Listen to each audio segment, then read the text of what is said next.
InsyaAllah testing 1, 2, 3.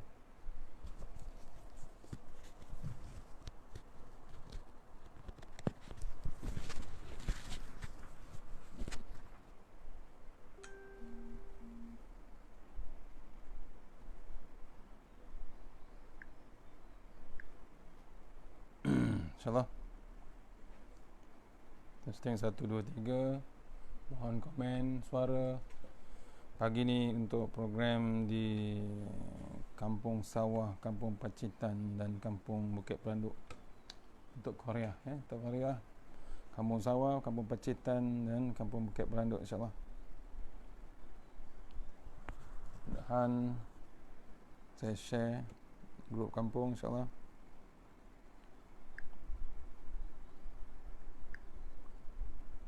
Amal kita share, mohon share, insyaAllah. Saya share kat grup WhatsApp kampung.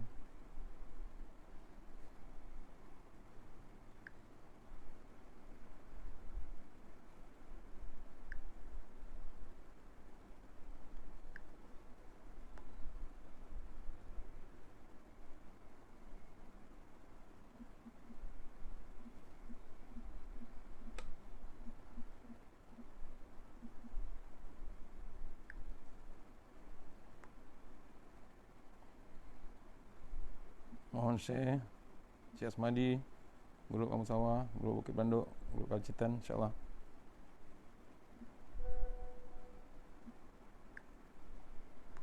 Saya online dah, insyaAllah.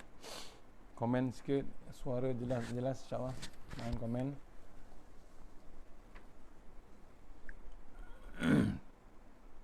Saya sedang share semua.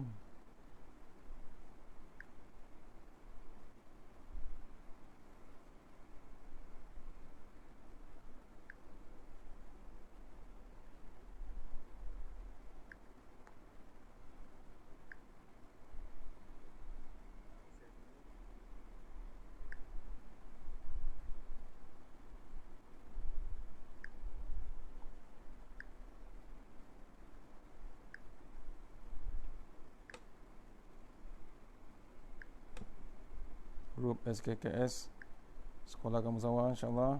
Ini latest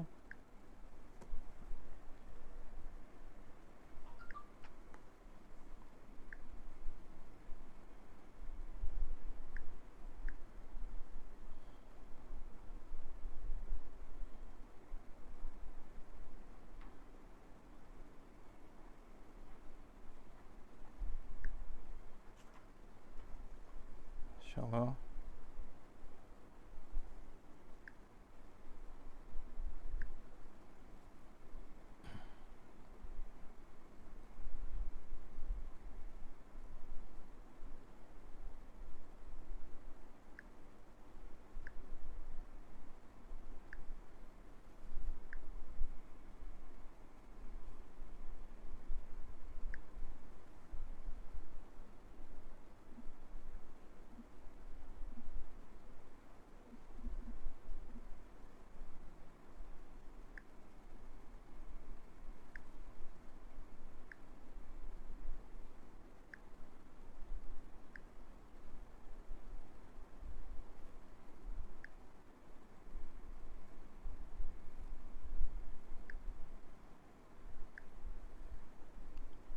InsyaAllah masih lagi share ke kampung ni.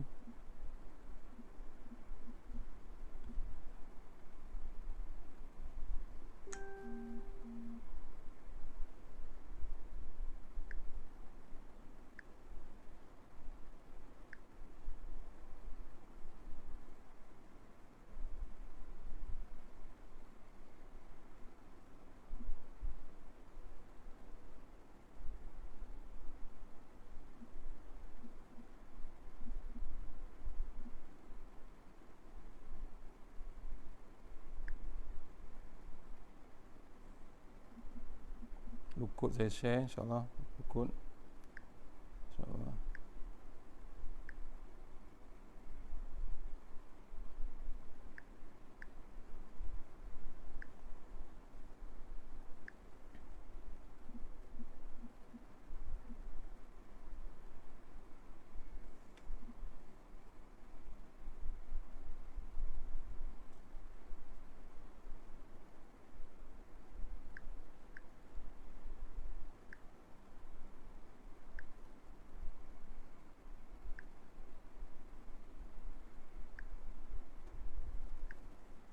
Okey.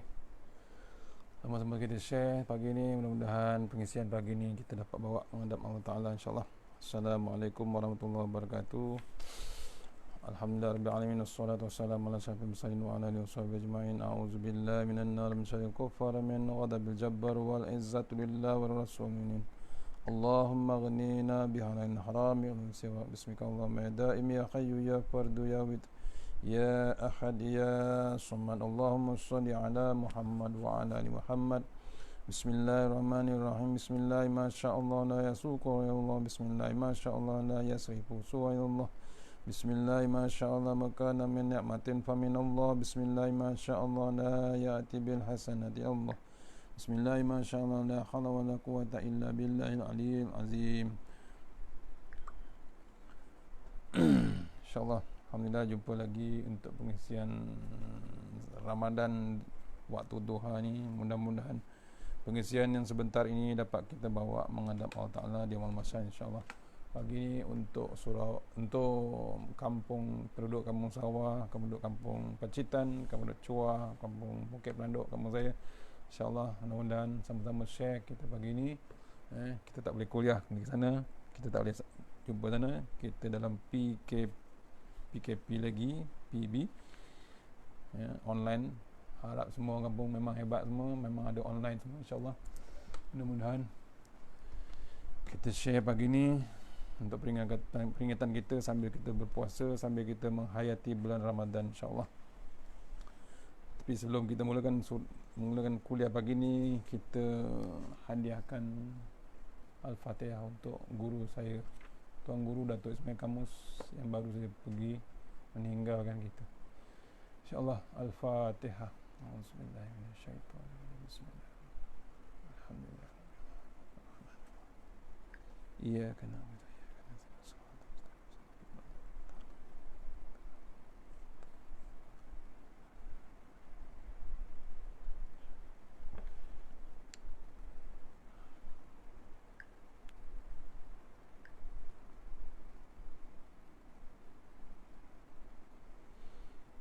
InsyaAllah pagi ni saya buka kitab Tanbihul Ghafilin juga, tapi dalam sambungan semalam, iaitu bab tamak dan panjang angan-angan. Masih tak habis lagi.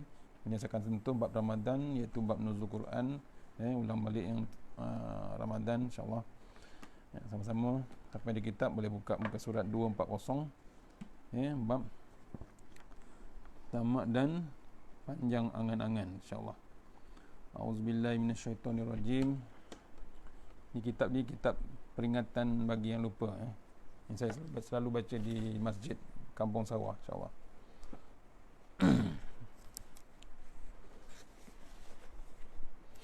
InsyaAllah sama-sama kita baca. A'udzubillahi minasyaitonirrajim. Nabi Adam alaihissalam berwasiat pada puteranya 5 perkara dan menyuruh supaya anaknya mewasiatkan juga kepada putera-puteranya dan seterusnya. Mohon komen suara, insyaAllah. Mohon komen suara, insyaAllah. Terima kasih Yayasan Budi Ihsan is watching, insyaAllah. Nabi Adam alaihissalam berwasiat kepada putera-puteranya 5 perkara dan menyuruh supaya anaknya mewasiatkan juga kepada putera-puteranya dan seterusnya. Ni wasiat pada Tok Adam kita pada anaknya. Putera-putera tu anak ni. Kemudian menyuruh pula putera-putera tu mewasiatkan juga kepada putera-puteranya yang seterusnya. Maksudnya apa? Kepada kita lah, keturunan Tok Adam. Kita ni memang keturunan Tok Adam. Takkan ada orang yang duduk dalam dunia ni keturunan yang lain tak? Kita memang totally memang keturunan Tok Adam. Ada sini yang dalam yang menonton ni ada keturunan yang lain. Tak, memang kita keturunan Tok Adam. Apa wasiatnya? Tok Adam kata, pertama, katakanlah kepada putera-puteramu, kamu jangan berasa tenang dengan dunia ini, maka saya ketika berasa tenang dengan syurga, Allah tidak reda dan mengusir saya daripadanya. Itu pertama. Tok Adam katanya kepada putera dia, kamu jangan berasa tenang dengan dunia ini, maka saya ketika berasa tenang dengan syurga. Allah tidak redha dan mengusir saya daripadanya. Maksudnya apa? Allah, maksudnya waktu tu Adam kita ni, atuk kita tu memang asal di dalam syurga, tapi terlampau tenang, tanpa bertenang sangat di dalam syurga, akhirnya Allah keluarkan dia daripada syurga. Maksudnya apa? Melampaui selesa sangat di syurga. Ya, maknanya kita ni dipesankan kita juga duduk dalam dunia ni jangan bertenang sangat. Ya, duduk dalam dunia ni, duduk dalam kampung, duduk dalam taman, jangan bertenang sangat. Kita ni terlampau selesa sangat. Selesa, memang selesa. Duduk di rumah teres, duduk di rumah kampung, bukan rumah teres je, dengan aircon, dengan kipas. Ya, di rumah kampung pun sama. Selesa yang amat sangat. Kalau kampung lagi hebat selesanya, dengan pokok, dengan apa semua cukup. Tapi kena ingat, jangan terlampau selesa sampai tak ke masjid, sampai tak ke surau, sampai tak ke musola, sampai tak bermasyarakat. Selesa sangat. Pasal apa? Kenyang cukup, makan cukup, semua cukup. Dengan kereta, dengan rumah semua cukup. Tanah, kebun semua cukup. Tapi itu terlampau selesa. Dia terlupa nak bantu orang. Dia terlupa nak bantu yang memerlukan. Ini kena renung kita. Jangan terlampau selesa. Pasal kampung saya kampung Jawa. Kata orang Jawa, jangan kita terlampau selesa. Kampung tu, rumah tu sebagai tempat tinggal sementara. Orang Jawa kata mampir saja. Ya, rumah tu sebagai mampir saja. Sementara. Semuanya sementara. Sebab tu jangan kita rasa selesa sangat. Mampir saja. Rumah pun mampir. Jawatan pun sementara juga. Kena renung. Ya, siapa yang ada jawatan, tak kira jawatan mana, jawatan di kerajaan ke, jawatan di jabatan ke, jawatan di surau ke, jawatan di masjid, semuanya sementara. Bila sementara, gunakanlah sepenuhnya sebagai amanah daripada Allah Subhanahu Wa Taala. Jangan rasa bila ada jawatan terasa hebat. Jangan rasa terasa gagah, terasa hebatnya aku berjawatan. Tak. Itu sebenarnya amanah. Bila amanah, maksudnya kenalah betul-betul amanah pada jawatan. Kadang-kadang ada orang berjawatan, ada tak terlupa dia tu amanah pada Allah Ta'ala. Amanah kita yang paling hebat bila disebut La ilaha illallah. Itu paling hebat amanah. Bila amanah La ilaha illallah, maksudnya apa? Itu yang sahabat Rasulullah tanya, Ya Rasulullah, apa yang paling mudah? Apa yang paling payah? Nabi jawab, yang paling mudah kita sebut La ilaha illallah. Yang paling mudah. Yang paling payah nak buat amanah dengan La ilaha illallah. Sebab tu dia jawatan, jangan kita terasa hebat. Itulah amanah yang hebat. Jangan dibiarkan. Pesan surau ke masjid ada jawatan, gunakan sepenuh-penuhnya. Bukan untuk diri sendiri, untuk orang ramai. Dapat amanah, mesti diimarahkan masjid, mesti diimarahkan surau. Betul, sekarang memang tak boleh masuk masjid. Sebelum tak boleh pakai masjid, tak boleh bersembahyang di masjid. Ada tak caranya? Ada cara lain. Sekarang semua online. Tak kira ustaz mana hebat macam mana pun, tetap guna online. Masih lagi terus bab dakwah. Kita boleh bantu masjid, boleh imarahkan masjid, tapi dengan online. Ni kena renung bab-bab tu. Jangan kita terasa bab hebat, bab amanah kita, bab pangkat kita, bab kuasa kita. Yang kedua, katakan kepada mereka, jangan menurutkan hawa nafsu wanita. Maka sesungguhnya saya telah menuruti hawa nafsu wanita sehingga makan pohon yang dilarang dan menyesal. Itu Adam pesan. Jangan terlampau sangat ikut dengan bab wanita. Betul lah kata Tuan Guru Datuk Ismail Kamus, dah pergi dah meninggal. Saya hafal banyak dia punya kata-kata dia. 3 ta, harta, tahta, wanita. Ni dia ambil daripada kitab ni. Salah satunya Tok Adam pesan, jangan takut dengan wanita. Kita kadang-kadang terlampau terikut sangat orang perempuan. Tok Adam betul. Allah kata jangan dekat dengan pohon. Bukan suruh makan, jangan dekat. Tapi Tok Hawa dipujuk oleh iblis. Kemudian pujuk pula Tok Adam. Habis. Akhirnya terkeluar. Musabab dia terkeluar daripada syurga. Itu kena renung kita. Ya? Musabab untuk keluar daripada syurga. Tok Adam makan terus apa yang dilarang oleh Allah Ta'ala. Kita pun sama juga dalam dunia. Jangan terikutkan dengan kaum wanita. Ini dipesankan. Ya? Tok Adam pesan, bukan saya pesan. Tok Adam pesan. Nanti menyesal kita. Yang ketiga, tiap amal yang hendak dikerjakan harus diperhatikan akibatnya. Sebab andaikan saya memikirkan akibat, maka saya tidak akan menerima akibat ini. Pesan kan? Tok Adam waktu nak makan buah yang dilarang tu, dia tak terfikir akibatnya. Nampak?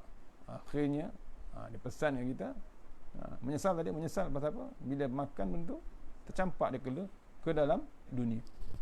Kita pun sama, buat satu benda, ya, tak kira apa, kena tahu hasilnya. Jangan sampai kita menyesal. Ya, apalagi buat maksiat. Kena pula bulan Ramadan. Nampak? Tu kena renung kita. Jangan sampai kita menyesal. Tinggalkan Ramadan. Ini dah nuzul Quran, tuan-tuan. Dah masuk nuzul Quran. Kena renung. Berapa lai Quran yang kita dah baca. Bila kita berumur ni, berapa lai Quran yang kita dah baca. Dah ini dah 17 Ramadan. Kita menyambut nuzul Quran, turunnya Al-Quran. Saya ulang sikit yang semalam saya baca, ya. Bila nuzul Quran, ambil nota yang lama dulu, catatan pada tuan guru.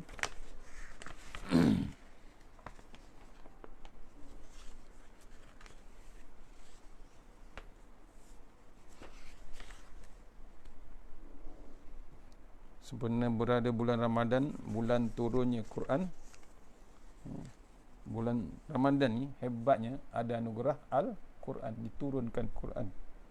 Maka kita bukan saja pergi mesti bersungguh-sungguh membaca Quran, tetapi apa yang paling penting ialah mengamalkan dan melaksanakan segala ajaran Al-Quran. Kita mestilah berusaha menghindari sikap golongan yang menjauhi Al-Quran, di mana seorang ulama mengatakan bahawa ada 5 orang yang dianggap berhijrah atau menjauhi Al-Quran, ialah apabila pertama, dia tidak mahu mendengar dan beriman kepada Al-Quran. Tak suka Quran. Yang kedua, dia hanya beriman dan baca Quran sahaja, tetapi tidak mengamal. Baca semua hebat, cukup siap lagu, tapi nak mengamalkan tu payah. Itu yang menyesal dalam liang lahat. Dalam kubur nanti, dalam lubang kubur tu dia akan menyesal. Quran cuma dibaca saja. Yang ketiga, dia tidak mahu mendalami dan memahami maksud Al-Quran. Sampai ke dalam zaman dulu ada sampai ke level Quran tu cuma dibaca je, tak nak diamalkan. Bimbang. Pasal apa? Ada undang-undang Allah Subhanahu Wa Taala. Tu bila Quran, zalikal kitabul la raiba fi hudal lil muttaqin. Nak jadi orang bertakwa, hujung dia, nak jadi orang bertakwa mesti ada ikut undang-undang dalam kitab Allah Subhanahu Wa Taala. Yang keempat, menjauhi Al-Quran bila dia tidak menjadikan Quran sebagai ubat penyembuh terhadap pelbagai penyakit hati. Walhal Quran itulah yang jadi ubat penyakit hati. 5, menjauhi Al-Quran pasal dia tidak mahu menggunakan hukum Al-Quran dalam kehidupan seharian. Pasal dia tahu nak mengelak Quran pasal apa? Ada hukum yang sepatutnya sebagai umat Islam ikut. Sebab tu dia baca innad dina indallahil Islam.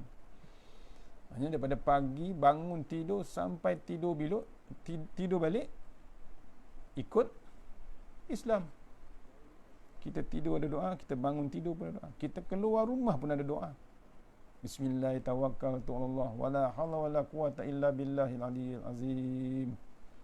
Start kereta, alhamdulillahillazi sakhkhara lana hadza wa ma kunna lahu muqrinin, sampai habis.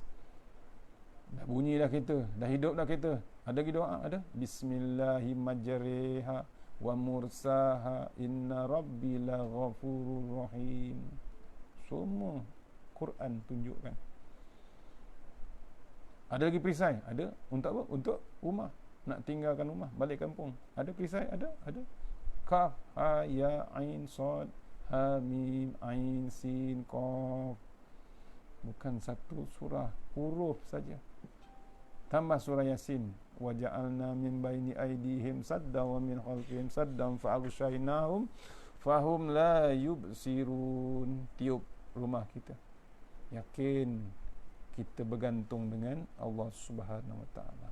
Bukan dengan tangkal, bukan dengan sisi kamera, bukan dengan tok bomo. Bergantung dengan Allah Subhanahu Wa Taala.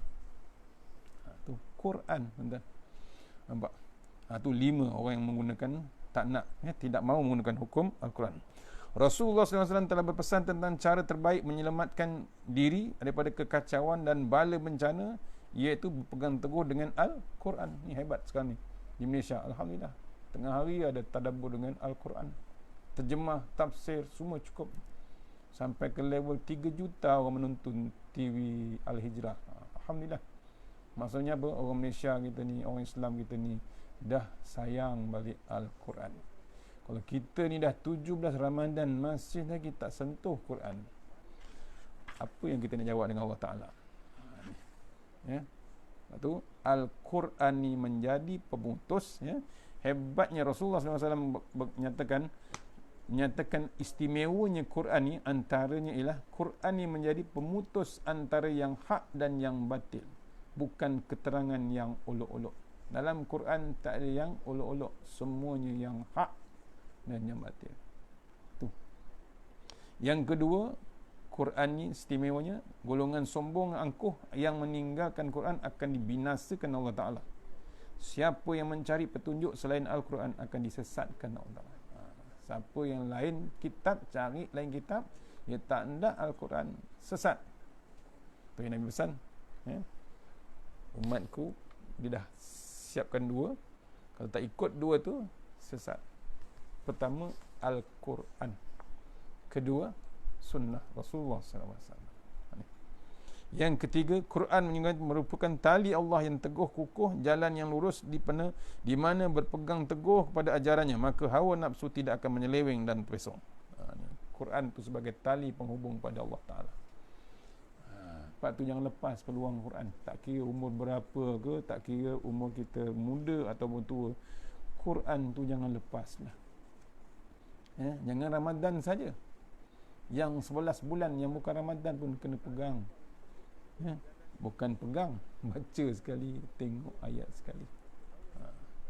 Yang keempat, kalimah Quran tidak akan bercampur aduk kesamaran, ya, dengan kata-kata makhluk, sehingga para ulama tidak merasa jemu daripada mengkaji. Hebatnya Quran ni, ya, tidak ada yang palsu, tidak ada yang tak original, semuanya hebat. Sampai sekarang alim ulama tak jemu-jemu kajikan Al-Quran. Kita ni baca Quran tak pernah jemu. Tiap-tiap hari kita baca Al-Fatihah. Ada tak yang jemu? Kalau ada lah, kita antara kita ni yang baca Fatihah dah start jemu, ada masalah besar dia. Tuh. Yang kelima, keindahan, kemanisan, kelazatan membaca Quran tidak akan susut, hilang sekalipun dibaca berulang kali. Ya, tak ada jemu. Hebatnya Quran. Baca novel sekali habis, cukup. Tapi baca Quran tak pernah jemu. Dia hebat, tuan-tuan. Ya. Yang keenam, kandungannya yang menakjubkan dan tidak berkesudahan. Hebatnya Quran. Ya. Cerita yang sejarah ada, cerita khabar gembira ada, khabar duka cita pun ada. Cerita jadi undang-undang pun ada. Khabar gembira apa dia? Balasan kita ke dalam surga diceritakan dalam Al-Quran. Ya, buat yang terbaik. Kita puasa ditulis dalam Quran, surah Al-Baqarah 183. Tak ada lain takwa, kita balik pada syurga besok. Khabar duka cita ada, bukan duka cita, ancaman yang hebat. Maksiat dengan Allah Ta'ala, Allah tunggukan kita dalam neraka. Tu kena kendong kita. Yang seterusnya, yang ke-8, siapa yang beramal dan ajaran Quran maka dianugerahkan pahala. Bukan baca tuan-tuan, tengok tulisan Quran tu pun Allah bagi pahala. Apalagi baca Quran dengan berwuduk, apalagi baca Quran dengan tadabbur, dengan tafsirnya, dengan terjemahannya, apalagi kita mengamalkan Al-Quran dalam kehidupan seharian kita. Kemudian siapa yang beramal, siapa yang membuat keputusan berdasarkan hukum-hukum Al-Quran, maka adillah keputusannya. Ni hebatnya Quran jadi panduan untuk kita buat keputusan.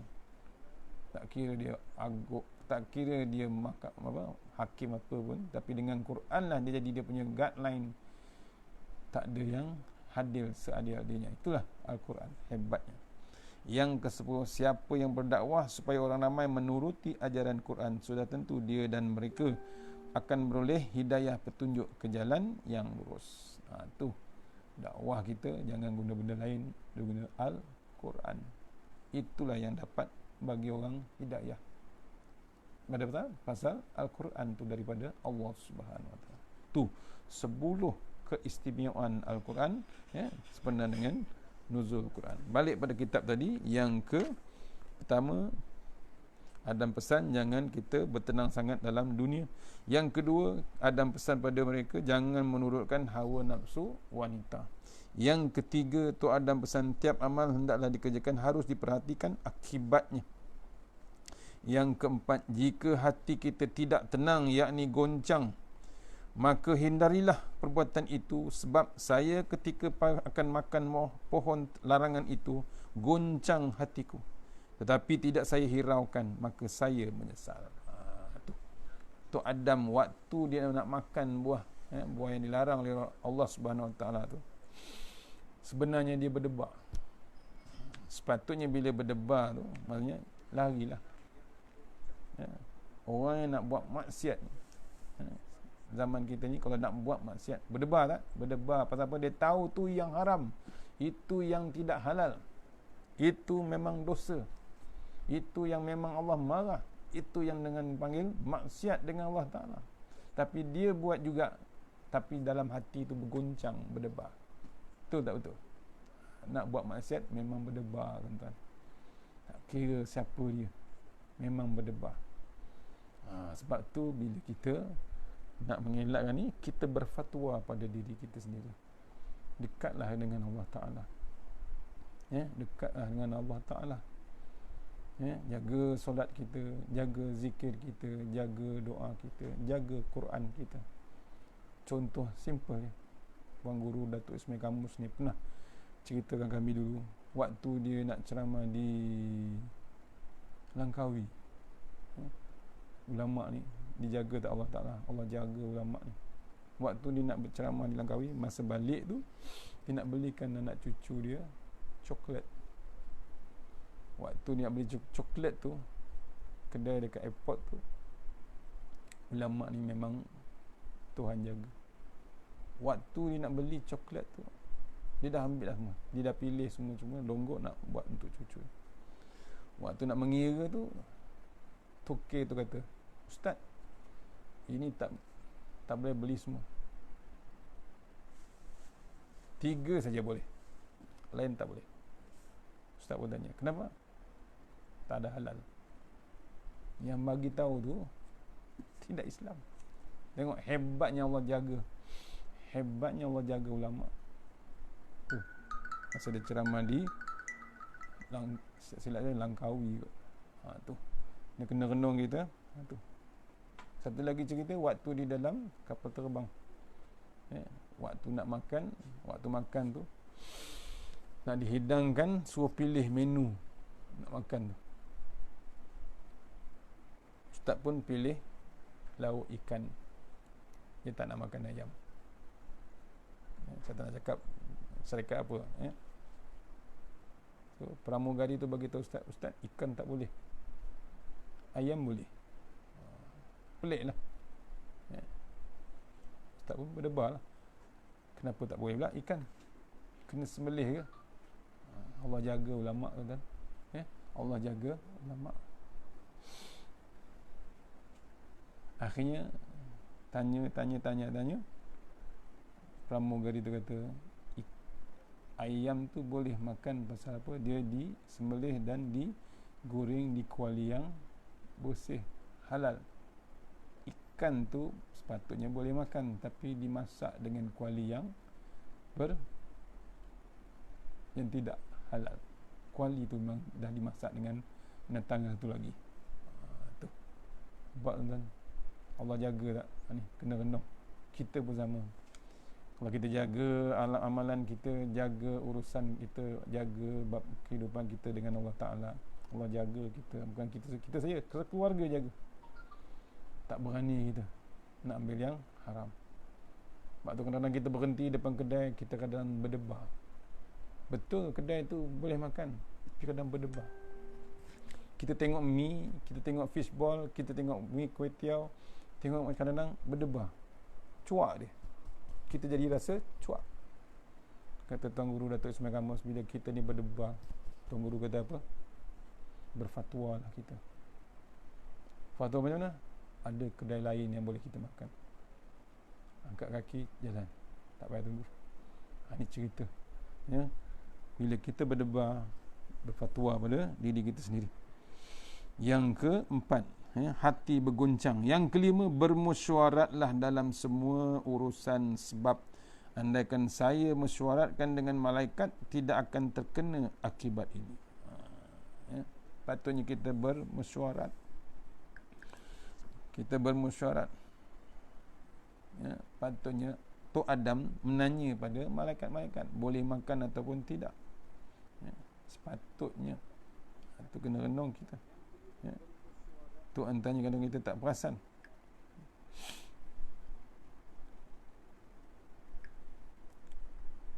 Okey, nombor 4 ya. Maksud kita, apa benda yang kita nak buat keputusan di rumah, di pejabat, di masjid, di surau, semua kita mesyuarat dahulu. Baru kita buat keputusan. Jangan ikut suka hati kita untuk berkeputusan. Tu antaranya sepatutnya kita renungkan.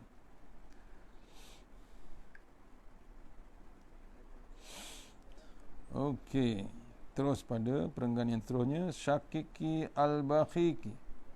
Ingat nombor 5 pesanan Tok Adam. Pertama, pesan pada putera dia, jangan merasa tenang dalam dunia ni. Jangan merasa tenang dalam dunia ni. Tu. Tok Adam kata dia merasa tenang waktu di surga dulu. Kita dipesankan jangan terasa tenang. Yang kedua, katakanlah kepada mereka, jangan menurutkan hawa nafsu wanita. Jangan terlampau terikut dengan bab wanita. Yang ketiga, jangan tiap amal hendak dikerjakan harus diperhatikan akibatnya. Yang keempat, hati bila tak tenang ataupun goncang hati kita ni, hindarilah perbuatan itu. Yang kelima, bermesyuaratlah dalam semua urusan sebelum membuat keputusan. Itu yang kelima. 5 pesanan Tok Adam.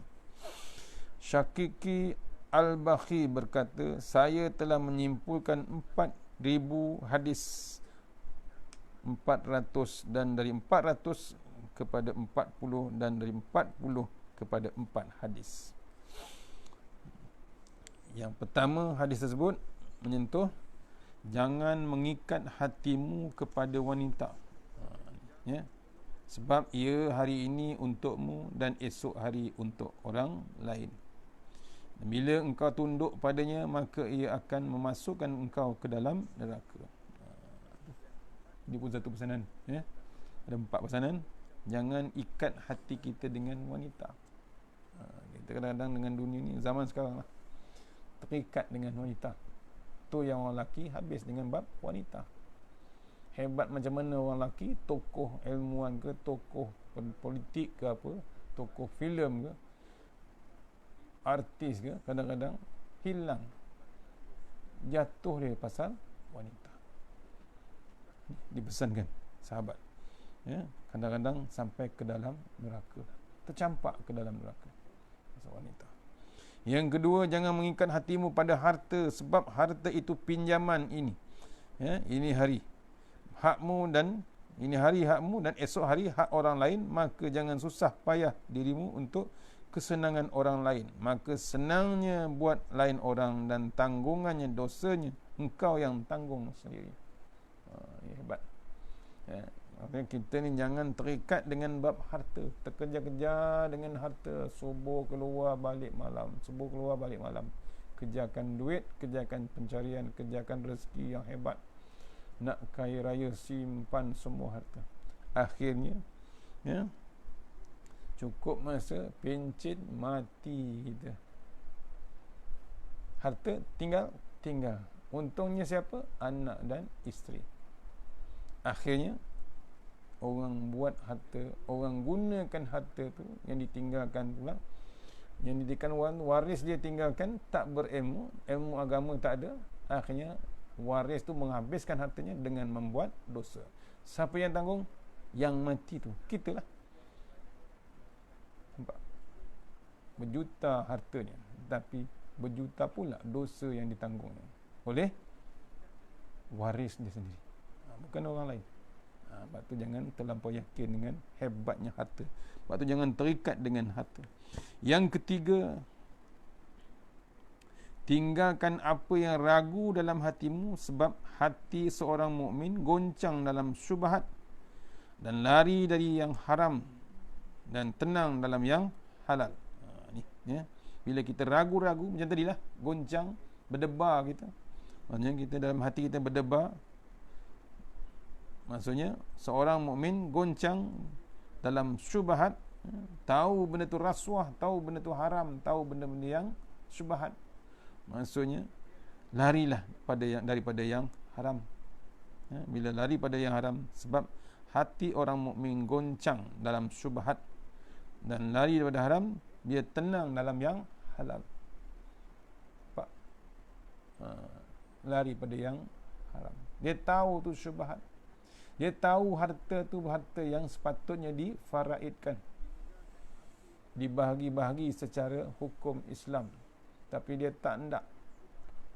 Dia tahu tak tu dosa, dia ambil juga, tapi hati tak senang. Kenapa? Dia makan harta yang haram, harta anak yatim, harta adik-beradik, dia makan.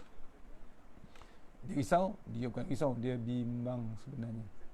Bimbang bila? Bimbang dia nak mati, makan, masih lagi hidup dengan harta yang haram, harta yang sepatutnya adik-beradik dia makan juga, yang ditinggalkan oleh waris yang telah mati. Dia tak nak bagi secara hukum Islam, hukum faraid. Dia buat hukum dia sendiri. Ni, ya. Tenang dia takkan tenang. Selagi tak dapat yang halal, dia takkan tenang. Walaupun dia sedang hidup, apalagi bila dah masuk dalam lubang kubur. Yang keempat, jangan berbuat sesuatu yang jangan berbuat sesuatu sehingga mengerti benar-benar bagaimana menjawab bila ditanya oleh Allah kelak. Jangan buat satu benda yang kita tak terjawab dengan Allah Ta'ala besok. Sama tadi, macam kita buat hukum faraid, tak nak buat, dia nak buat hukum dia. Jangan. Kalau boleh jawab dengan Allah Ta'ala, tak ada masalah, silakan. Kita bukan nak rebut bab harta, kita nak rebutkan bab akhirat besok. Akhirat tu lepas. Dunia sebentar saja. Orang Jawa kata mampir saja. Rumah tu mampir, harta tu kita tinggal mampir saja. Tu. Mujahid dari Abdullah bin Umar radhiyallahu berkata, Rasulullah SAW bersabda, kun fid dunya ka'annaka gharibun aw 'abiru sabili wa udda nafsak min ahlil kubur. Jadilah engkau di dunia ini bagaikan orang asing atau sekadar melalui jalan, dan anggaplah dirimu dari ahli kubur. Maksudnya kita ni dipesankan, kita ni adalah calon-calon jenazah, kata Tuan Guru Datuk Ismail Kamus. Kita ni bakal jenazah. Sebab tu dalam dunia ni kita ni sementara aja. Ya.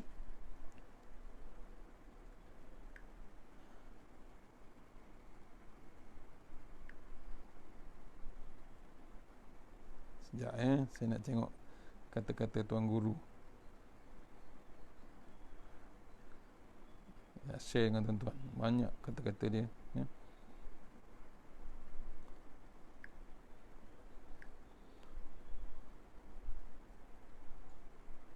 Macam-macam pesanan dia. Kalau cantikkan tak cukup 10 ya. Macam-macam pesanan tuan guru.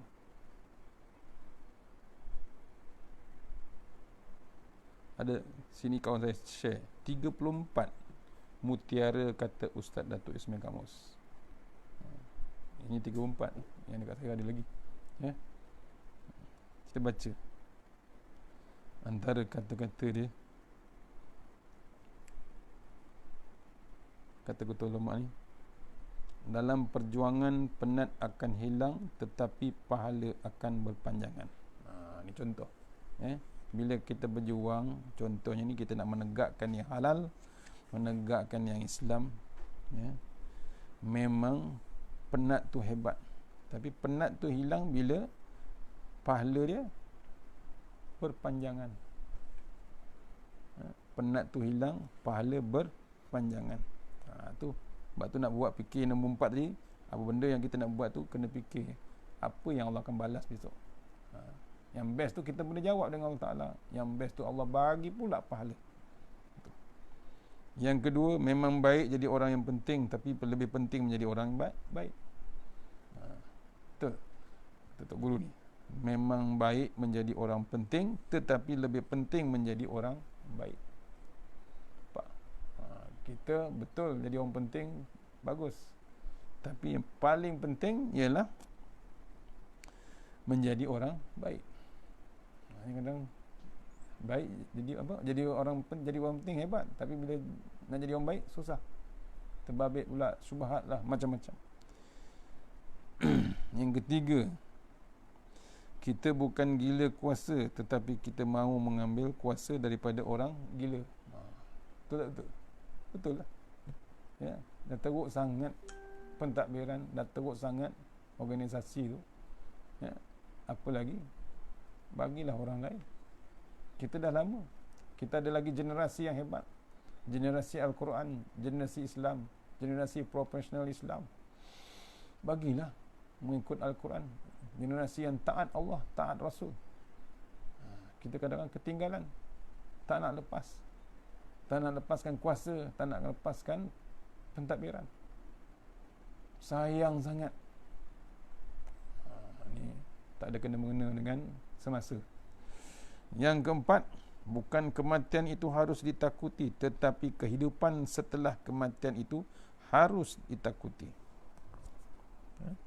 Bukan kematian itu yang harus ditakuti, tetapi kehidupan setelah kematian itu harus ditakuti. Ya. Ini diambil daripada kitab lama daripada Indonesia, Hidup Sesudah Mati. Bukan takut bab kematian tu, yang kita takut bimbang selepas mati. Bab tu selalu Tok Guru ni pesan bab persiapan untuk bab kematian. Disuruh kita macam-macam ni Ramadan ni, jangan kita lepas peluang tuan-tuan. Quran kita, tahajud kita, tasbih kita, qiyamul lail kita. Bukan sibuk nak raya, kadang-kadang terlampau hebat, hilang 10 yang akhir ni, kita belum sampai lagi, dah nak sampai dah 10 yang akhir. Jangan kita besok dah masuk hari raya sedih gitu. Tak ada langsung bak sedih bila Ramadan pergi. Wahai Allah bagi Ramadan duduk di rumah, macam-macam kita tak utilize, tak pergunakan masa waktu Ramadan. Rugi, kita akan menyesal satu hari nanti. Waktu bila? Waktu dalam kubur. Ni selepas kematian, sesal yang tak sudah. Yang kita takut tu ialah yang paling penting, yang paling tahu, mati tetap mati. Itu tak boleh takut, tetap akan mati. Hebat macam mana tetap mati. Tuan Guru Datuk Ismail Kamus mati, habis sedih lah. Pasal apa? Dia ada ilmu banyak. Kena ingat tuan-tuan, bila ulama ni satu-satu mati, sebenarnya bala kat kita. Bila ulama ni masuk ke dalam tanah, dia masuk dengan badan dia, masuk dengan akhlak dia, masuk dengan adabnya, masuk sekali dengan ilmu-ilmunya. Kita nganga. Kita nganga ulama dah pergi. Agak-agak di kampung sawah, pernah ke Datuk Seri Kamu sampai? Pernah ke Datuk Seri Kamu sampai ke Bukit Pelanduk? Pernah ke Datuk Seri Kamu sampai ke Kampung Pacitan? Pernah ke Tuan Guru Harudin sampai di sana?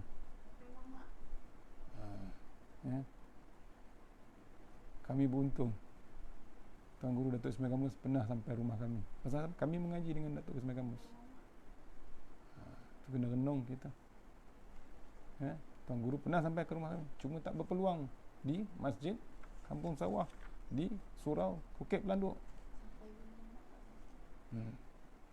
Alhamdulillah Tuan Guru sampai di rumah kami. Tu kena renung tuan-tuan. Kena renung. Ruginya tanpa ulama bila ulama mati. Waktu dia berjuang untuk Islam, tak ada siapa nak tengok, tak ada siapa nak renungkan dia, tak ada siapa nak temankan dia. Masa dia hidup harus, tak ada siapa nak bantu dia. Siapa yang bantu dia kena hina, siapa yang bantu dia kena macam-macam, dipinggirkan. Bila dia mati, baru nak tergadah pula sekarang. Macam-macam nak timbul, macam-macam. Masa dia hidup, tak ada siapa nak bantu dia. Tu yang sedih. Ni dah mati baru terasa silap. Kesilapan besar kita tidak meraihkan alim ulama. Rugi tak? Rugi sebenarnya. Apa dia pesan? 7 hari kita tak bersama dengan alim ulama, kita di kalangan orang-orang yang zalim, kita di kalangan orang-orang yang akan buta, leka, lara dengan bab dunia. Ni kena renung tuan-tuan. Hebatnya ulama. Cuba renung, tinggal berapa kerat lagi ulama yang ada di Malaysia ni. Berapa kerat lagi yang ada? Berapa orang lagi yang tinggal ada yang seangkatan dengan Tuan Guru Harudin? Habis. Kita ditimpa bala sekarang dengan hilangnya alim ulama. Sebab tu tak ada cara lain tuan-tuan. Ada cucu, ada anak yang masih kecil, ada yang masih muda, cari jalan, terbitkanlah alim ulama yang akan datang. Tuan-tuan kena renung waktu sekarang ni, bila ulama tak ada, keadaan semasa macam mana. Bila manusia hidup, manusia Islam hidup tanpa alim ulama. Ada alim ulama pun tak dipandang, tak diraihkan. Mati baru sibuk nak tulis dalam Facebook. Mati saja bila baru nak tulis dalam Instagram. Sayang, sedih. Walau waktu dia hidup, tiada siapa pun yang nak bantu dia. Saya terpaksa cakap. Tu bukan nak apa, itulah realiti. Ni kita cari jalan, terbitkanlah alim ulama yang akan datang. Janganlah nak sibuk nak pembangunan dengan bab dunia ni. Itu boleh dirancang selaras waktu kita nak membangunkan. Yang penting membangunkan Islam. Ni kena renung. Tu kucang kacir nanti bila tanpa ulama. Yang kelima, sedekah itu, kata Tok Guru Datuk Seri Kamu, sedekah itu tabung akhirat. Jangan kita anggap yang sedikit itu sedikit, walhal orang yang memberi itu lagi memiliki sedikit. Ni kita ni sedekah jangan kita tinggalkan. Walaupun sekupang tu pun hebat. Nampak? Walaupun dia masuk dalam tabung masjid tu 10 sen, bukan 10 sen, 10 sekupang, sekupang cap daun pisang, duit Jepun. Berharga tak? Berharga. Itu yang paling ikhlas. Nampak? Dia ada RM1, dia ada yang RM50. Mana dia bagi? Bagi yang RM1 tu hebat. Yang RM50 tu belum tahu lagi, takut dia demam. Tahun lalu tu. Lepas tu duit yang dalam masjid tu jangan disimpan. Ketakak lagi. Duit yang dalam tabung masjid bukan untuk disimpan. Saya pesan pada orang-orang masjid. Duit yang dalam masjid bukan untuk disimpan, untuk dicairkan. Kalau disimpan juga, bangga dengan duit, hebatnya jumlah dalam tabung masjid, di dalam bank, besok akhirat masih lagi tak dipakai juga duit tu. 200,000, 100,000, 300,000, 600,000. Ada satu negeri, ya, dirisik, disiasat, duit dalam satu negeri berjuta, tuan-tuan. Ya, tabung masjid tu, kadang satu masjid ada 600,000 tak terpakai, tandas melopong, kosong, berlubang, kata Datuk Ismail Gamus. Nak buang air pun tak terdaya, nak muntah. Kalau ada 10 WC, tandas 10-10, pintu tak ada. Pintu ada, ensel tak ada. Sumbat. Sayang simpan duit. Padahal duit masjid untuk repair masjid. Bila Ramadan, suruh orang taman, orang kampung bawa makanan apa. Duit masjid untuk apa?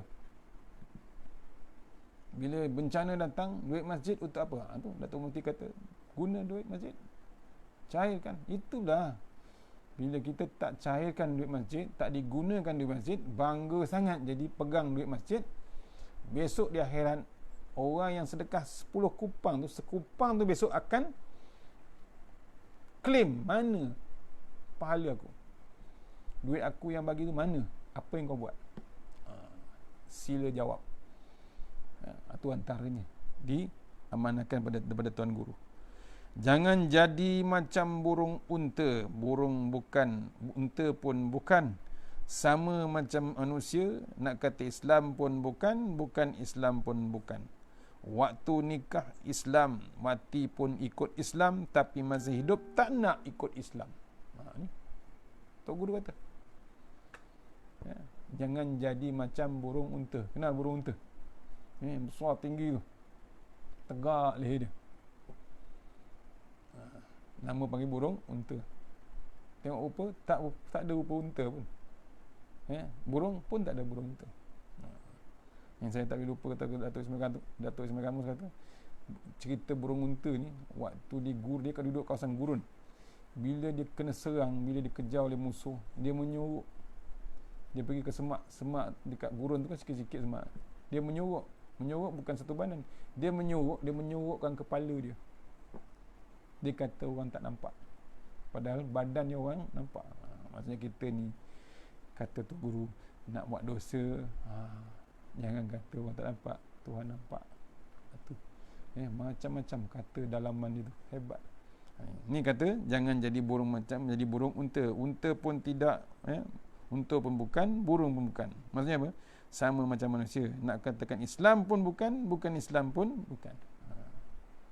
Nak ikut Islam, dah declare, inna dina indallahil Islam. Ikutlah cara Islam.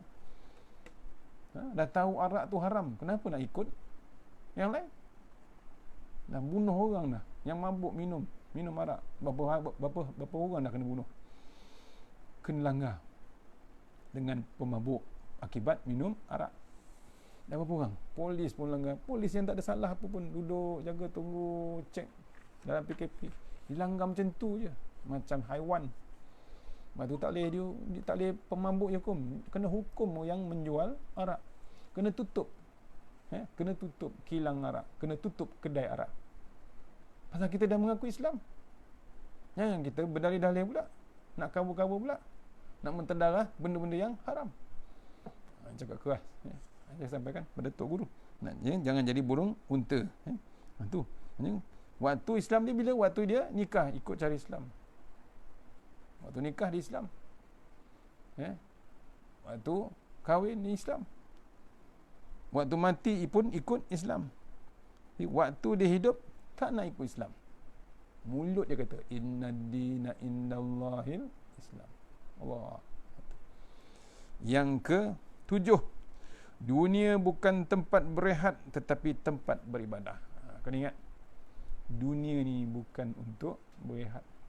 Kata Tok Adam, jangan bertenang sangat. Dunia ni bukan untuk berehat, tempat beribadah. Pasal apa? Ada satu lagi alam yang kita akan pergi. Alam barzah, alam akhirat. Dunia ni tempat persinggahan, nak cari bekal. Ni Ramadan Allah bagi peluang untuk bekal yang hebat. Dah 17 hari. Agak-agak banyak tak dapat buat bekal. Ni kena. Habisnya 30 Ramadan. Dan Kita ni kalau umur panjang, kita berpuasa 30 hari. Kalau umur pendek, berpuasalah kita selama-lamanya. Bak kata Tuan Guru Habib Zainal, dia ziarah Tuan Guru Datuk Ismail Kamus meninggal. Sampai dia tengok Tuan Guru dah meninggal, apa dia kata? Tuan Guru Datuk Ismail Kamus ni dah raya awal lah. Maksudnya apa? Hebatnya. Raya macam mana? Mati dalam Ramadan. Mati malam bulan Ramadan, 15 Ramadan. Mati pula hari Jumaat. Bukan senang-senang orang nak dipilih orang yang mati Jumaat. Pasal apa? Hebatnya amalan dia. Nampak? Hebatnya amalan dia. Dipilih hari Jumaat. Kematian dia. Mati bulan puasa, bulan Ramadan. Raya tadi, dia dah raya hebat. Tak payahlah kita risau. Kita doakan terus. Dia memang dah raya hebat di akhirat. Alam satu lagi. Kita ni yang tinggal masih hidup ni. Allah bagi peluang lagi 17 hari dah Ramadan. Panjang umur kita, dapatlah kita puasa 30 hari. Pendek, puasalah kita selama-lamanya. Harap kita panjang umur sampai 30 Ramadan. Allah nak ambil raya pertama, ambillah. Boleh. Tu kena renung kita tuan. Kena renung bila 30 Ramadan Allah ambil kita, dah siap. Kita yakin confident 100% bekal 30 hari Ramadan ni boleh bawa ke alam akhirat. Tu sebenarnya. Itu kena cukup 30 hari Ramadan ni. Ada tinggal lagi 13 hari. Pasal apa? Dunia ni tempat beribadah. Yang ke-8, boleh makan semua yang halal tetapi jangan berlebihan. Dipesankan guru. Makan yang halal tu boleh makan, tapi janganlah melampaui batas. Jangan berlebihan. Cukup apa yang ada. Ada bab qanaah, ada bab bersyukur. Makanan tu biar proportion, betul kata. Proportion tu apa? Kata Nabi, sepertiga air, sepertiga makanan, sepertiga oksigen. Boleh kita bernafas. Itu kesihatan dalam Islam yang Nabi ajarkan. Yang kita nak, yang Nabi ajarkan kesihatan. Sepertiga air, sepertiga nasi, sepertiga makanan, sepertiga oksigen. Ada ruang untuk air, ada ruang untuk oksigen, ada ruang untuk makanan. Baru ada bab kesihatan. Bila habis Ramadan, sehat kita walafiat. Kata-kata orang-orang KKM ni, kesihatan ni, kata bila orang puasa betul-betul puasa, memang dia sihat. Lepas Ramadannya sihat. Tapi kita kadang-kadang hebat. Habis Ramadan, macam-macam penyakit kita dapat. Cuba renung. Yang ke-11,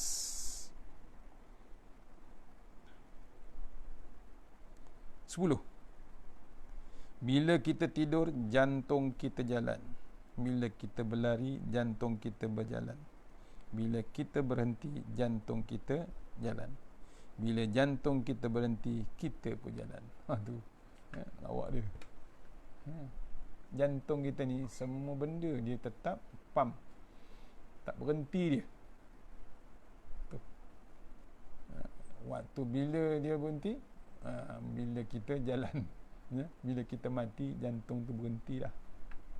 Kita berlari, dia masih lagi pump, jalan. Kita berjalan, dia berjalan. Kita makan, kita tidur, masih lagi berjalan, masih lagi pump, hidup lagi. Tapi kita, bila dia berhenti saja, kita yang jalan, bukan berjalan, mati sebenarnya tu. Tu kena faham.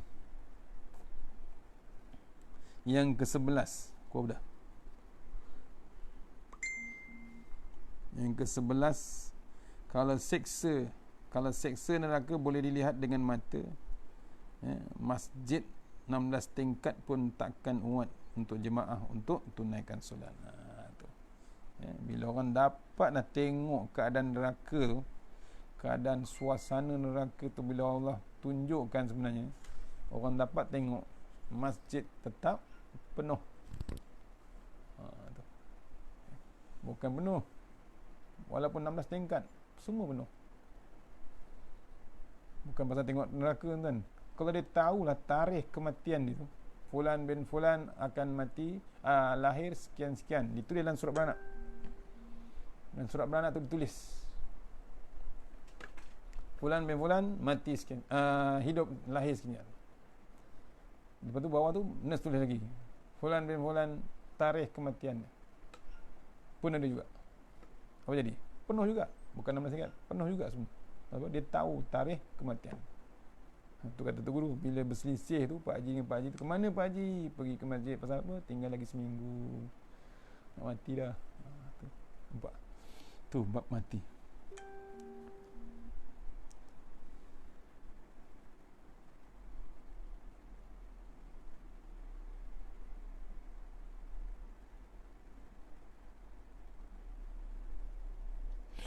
Azan bermula dengan Allahu Akbar untuk menyatakan pada kita bahawa yang sebenarnya Allah lah yang maha besar.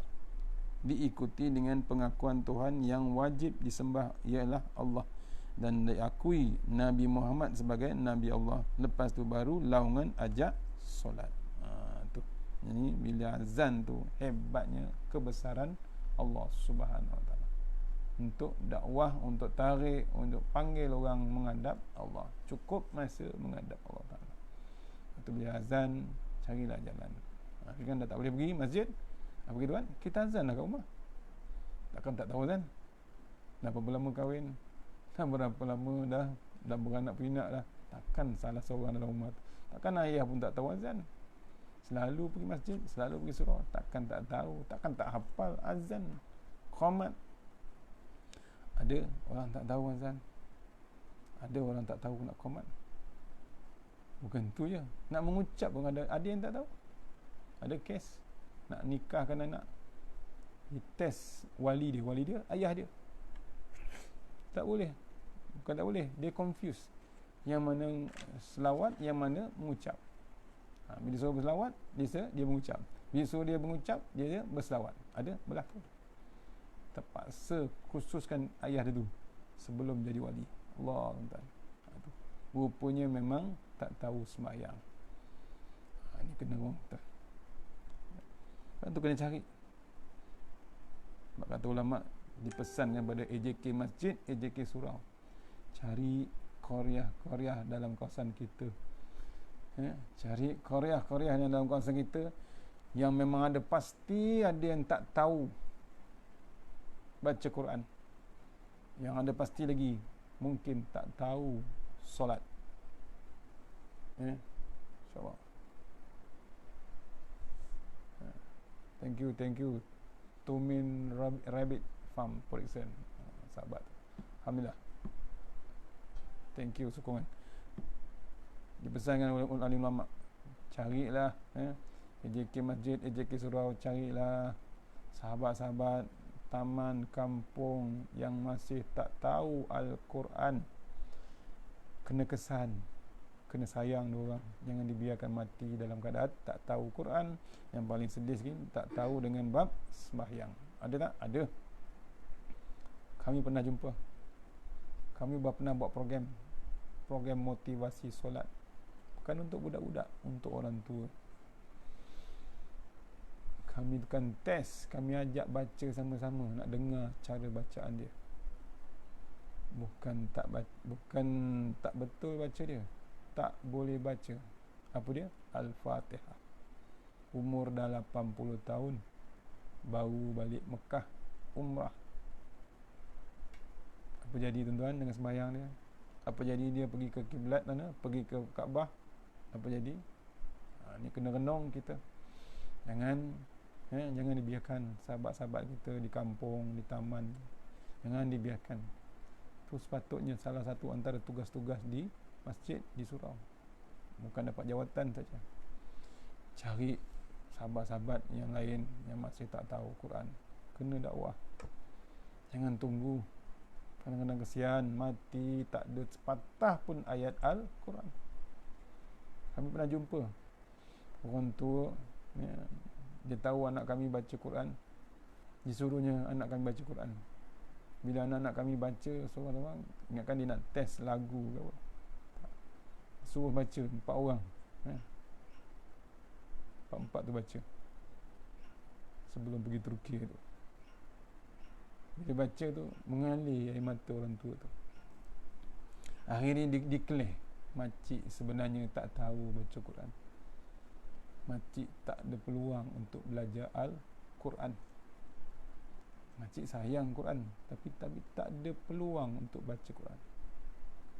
Itu pun hebat. Tu orang yang hebat juga, walaupun dia tak baca, tak tahu baca Quran, tapi Quran tu masih lagi dalam dada dia, dia boleh pegang, dia sayangkan Quran, ada hati tu dengan Al-Quran, tapi cuma dia tak boleh baca, tak berpeluang untuk baca Al-Quran. Nak belajar tu tak berpeluang. Kena pula sekarang dah berumur sangat. Tu kena renung kita. Sebab tu AJK masjid, AJK surau cari jalan kesan. Antaranya sayanglah Korea, taman, kampung, desa yang masih lagi tak tahu Al-Quran. Sebab tu kena marahkan masjid, buat kursus motivasi solat, motivasi Quran, motivasi. Tak payah 30 juz amma pun cukup. Yang paling penting Al-Fatihah. Pasal dalam Al-Quran yang fardu ain dalam Quran adalah Al-Fatihah. Okey, mana tadi? Yang ke-14. Kata Tuan Guru, ketika azan subuh kedengaran beberapa ramai yang hatinya tersentak untuk solat berjemaah. Berapa ramai yang melihat jemputan Bilal itu sebagai jemputan akhirat. Bila azan subuh tu, tersentak hati kita, tersentuh tak? Kalau betul-betul ingat akhirat, berapa ramai yang tersedar. Itu kena renung. Pasal apa? Jangan terlampau selesa di rumah. Yang ke-14, solat adalah kerehatan. Pasal ketika solat sepatutnya kita lupakan keresahan, kerisauan dan kepenatan dunia ini. Itu sebenarnya solat. Ada dituliskan Tuan Guru, saya ada simpan Tuan Gurunya tulisan 16 kelebihan solat. Mungkin di Masjid Kampung Sawah saya dah baca dulu. InsyaAllah nanti saya akan ulang balik. 16 kelebihan solat. Ada ditulis oleh Tuan Guru, diambil dalam kitab ni. Kitab peringatan bagi yang lupa. Salah satunya, solat adalah kerehatan. Pasal ketika solatlah sepatutnya kita lupakan keresahan, kerisauan dan kepenatan dunia ini. Waktu solat, waktu nak khusyuk, lupalah bab lain. Tu solat tu 4 rakaat, 2 rakaat, 3 rakaat. Witir 1 rakaat. Jangan lupa, jangan lepas peluang sembahyang witir berjemaah setahun sekali. Janganlah terkejar-kejar nak ke dapur. Kalau kat surau, kalau kat masjid tak ada PKP, terkejar-kejar kat pantry. Rugi. Setahun sekali berjemaah witir 3 rakaat. Oh, nanti dah sembahyang witir tak boleh sembahyang sunat lagi ustaz. Mengaji. Sebenarnya belajar lagi, kena cari ilmu lagi. Ada lagi solat yang boleh kita buat bila kita balik rumah. Walaupun dah buat witir, cuma dilarang kita ulang witir tersebut 3 rakaat juga. Nampak? Bila nak sembahyang malam untuk di rumah ataupun lepas tarawih apa witir, tengah malam boleh sembahyang sunat, boleh lagi. Cuma jangan diulang sembahyang witir. Tu tengah pendapat boleh diulang, tapi dengan bila ditotalkan jadi ganjil balik. Kita dah tutup dengan 3 tadi lepas tarawih. Kita nak buat boleh buat berapa? 2. Boleh buat 2. Bila 2 campur 3, 5. Masih lagi ganjil. Witir tu maksudnya ganjil. Tu antara. Okey, tu solat tu sebagai kerehatan. Tu jangan lepas peluang. Tu kata Datuk Ismail Kamus, malam bangun kita. Antara pesanan yang hebat tu solat malam. Apa kita buat? Ni tengah Ramadan kita bangun. Tak perlu kita nak qiyam mulai di masjid surau. Di rumah pun boleh. Apa kita buat? Bangun malam, solat sunat, wuduk. Kelebihan solat sunat wuduk, Bilal Nabi endoskan ahli syurga. Pasal apa? Dia selepas dia wuduk, dia tak miss solat sunat wuduk. Bukan 100 rakaat tuan-tuan, 2 je. Kemudian solat sunat taubat. Kita bangun malam dan solat sunat wuduk, kita bangun lagi solat sunat taubat. 4 rakaat dah. Tu solat sunat taubat 2, solat sunat wuduk 2, dah 4. Lepas tu duduk, ya, duduk.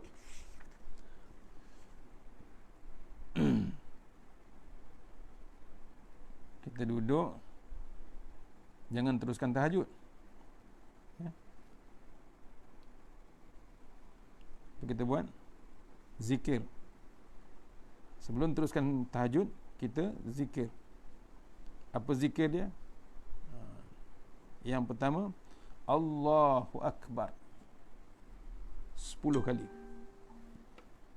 Ini saya ambil daripada Datuk Tuan Guru Ismail Kamus. Dia sendiri yang tulis.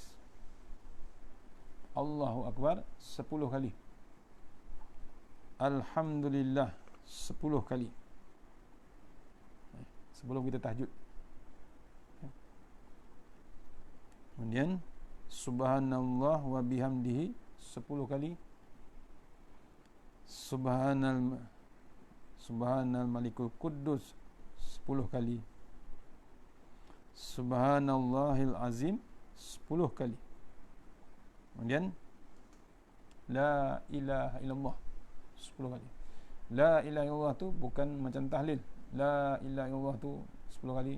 Sekali buat La ilaha illallah, tarik nafas. La ilaha illallah, tarik nafas 10 kali. Relax. Lepas tu baca doa. Apa dia? Doa dia, A'udzubillah min dikki dunya wa dikki yaumil qiyamah. Dalam bahasa Arab dia. Bahasa Melayu, ya Allah, jauhkan kami daripada kesempitan dunia dan kesempitan hari kiamat. Itu kunci doa sebenarnya. Ya Allah, jauhkan kami daripada kesempitan dunia dan kesempitan hari kiamat. Habis tu bangun kita solat sunat tahajud. 2 mampu lagi, 4 mampu lagi, 6. Biasa ulama buat 6 ataupun 8. Tu. Habis tu bangun lagi hajat 2, istikharah 2. Habis tu clear. Ataupun tambah lagi tasbih, solat sunat tasbih. Kalau buat malam 2 rakaat 1 salam, 2 rakaat 1 semalam. Kalau siang kita buat 4 rakaat 1 salam. Cantik malam, kita buat malam. Tu, habis hajat, habis istikharah, apa lagi buat? Habis tasbih, tutup dengan witir. Witir kita tadi dah buat. Tak buat pun tak apa. Nak buat boleh. Syaratnya total dengan witir yang kita buat tadi sebelum lepas tarawih, total dia ganjil. Tak buat pun tak apa. Tapi kalau hari biasa bukan Ramadan, kita tutup dengan witir 3 ataupun 1. Tu amalan yang Tuan Guru pesan. Ya. Sebelum tahajud kita zikir Allahu Akbar 10 kali, Alhamdulillah 10 kali, Subhanallah bihamdihi 10 kali, Subhana Malikil Quddus 10 kali, kemudian Subhanallahil Azim 10 kali, Astaghfirullahal Azim 10 kali. Saya lupa tadi, satu tambah. Astaghfirullahal Azim 10 kali. Kemudian La ilaha illallah 10 kali. Tu antaranya. Boleh? Dapat? Ya. Allahu Akbar 10 kali, Alhamdulillah 10 kali, Subhanallah bihamdihi 10 kali, Subhana Malikul Quddus 10 kali, Subhanallahil Azim 10 kali, Astaghfirullahal Azim 10 kali, La ilaha illallah 10 kali. Lepas tu minta kepada Allah Ta'ala, ya Allah, jauhkan kami daripada kesempitan dunia dan kesempitan hari kiamat. Itu InsyaAllah. Itu antara pesanan Tuan Guru. Ya. Banyak lagi tuan-tuan, ya, nak diceritakan. Dah 11.30 dah. Dah lebih bersejam. Itu antara yang saya boleh share pagi ini. Ya, mudah-mudahan pagi ini kita teruskanlah bab amalan Ramadan kita. Banyak lagi sebenarnya. Masa cuma tak cukup. Ya. Mudah-mudahan kita sambung nanti di Masjid Kampung Sawah. kalau ada masih lagi, kalau ada peluang ya, kita sambung di sana, kuliah sana, kita share Masjid Kampung Sawah ke, atau surau Kampung Banduk ke, atau surau di Pacitan ke, insyaAllah saya datang, mudah-mudahan. Pasal saya orang situ ya, kita share di sana insyaAllah. Banyak lagi cerita, banyak lagi yang nak dikongsikan. Ilmu sikit tapi banyak benda nak kita nak share untuk amalan kita sebelum kita menghadap satu lagi alam yang dipanggil hidup sesudah mati, antaranya. Sekian saja pagi ini. Mudah-mudahan kita dapat keberkatan di bulan Ramadan. Saya mohon ampun dan maaf terkasar bahasa, tersilap bahasa. Mohon untuk semua kelemahan saya. Yang hebat, yang mulia, yang maha hebat ialah Allah Subhanahu Wa Taala. Sebelum kita berhenti pagi ini, sama-sama kita hadiahkan Al-Fatihah pada Tuan Guru saya dan Ibu saya ya, Tuan Guru pada Datuk Ismail Kamus, Fatihah yang pertama. Kemudian kedua Fatihah Ibu saya, Aminah binti Nasibullah, ada kuburnya di Kampung Sawah, insyaAllah. Al-Fatihah. Auzubillahi minasyaitonir rajim. Bismillahirrahmanirrahim. Ar-Rahmanir-Rahim. Iyyaka na'budu wa iyyaka nasta'in. Shiratal ladzina an'amta 'alaihim ghairil maghdubi 'alaihim waladdallin. Al-Fatihah. Auzubillahi minasyaitonir rajim. Bismillahirrahmanirrahim. Alhamdulillahirabbil alamin. Iyyaka na'budu wa iyyaka nasta'in. Shiratal ladzina an'amta 'alaihim.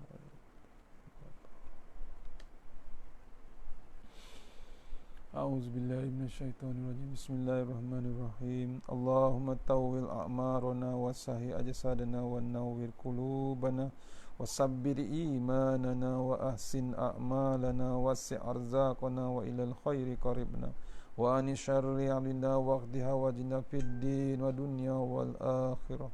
Ya Allah, panjangkan umur kami, sihatkan badan kami, terangkan hati kami, tetapkan iman kami, elokkan amalan kami, luaskan rezeki kami, dekatkan kami kepada kebajikan, jauhkan kami daripada kejahatan, tunaikan hajat kami.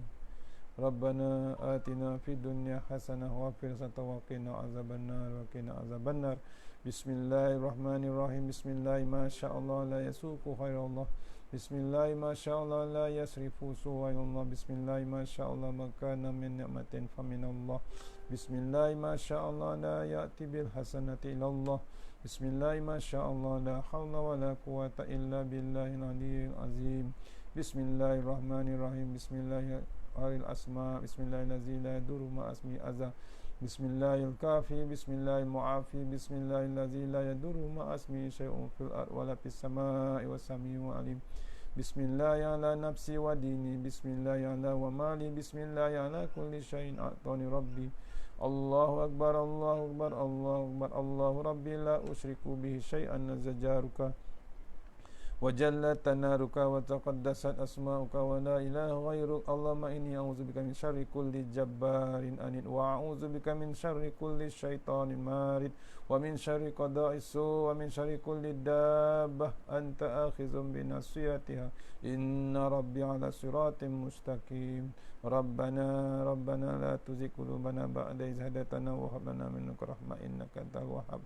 Allahumma anta rabbi la ilaha illa anta khalaqtani wa ala ahlika wa wa'dika mastata'tu a'udzubika min syarri ma sana'tu abu laka bi ni'matika alayya wa abu bi dzambi faghfir li anna dzunuba illa anta. Allahumma bihaqqil Fatihah wa sirril Fatihah ya farijal hammi wa ya kashifal ghammi ya man ibadi wa yahfi wa yarham ya dafi'al bala ya Allah wa ya dafi'al bala ya Rahman wa ya dafi'al bala ya Rahim. Idfa'anal ghala wal waba wal fahsya wal munkar was suyuf wal mutalifah wasyada'ida wal mihan ma zahara minha wa ma batana fi baladina hadza hasatan wa bidal muslimin amal mutasyaqqir qadira. Tahasanna bizizzati wal jabru wa tasamna bi malakut allazi la yamut isrif annal bala wa ba innaka la kulli syai'in qadir. A'udzu bi kalimatillahi tammah min syarri ma khalaq. Sallallahu alaihi sayyidina Muhammad wa alihi wasallam. Walhamdulillahi rabbil alamin. Insyaallah, terima kasih banyaknya. Kita jumpa petang ni untuk kuliah online surau Taman Selasih, surah Al-Kahfi, surah Taman Selasih. Lukut, insyaAllah, Polisen, insyaAllah. Assalamualaikum warahmatullahi wabarakatuh.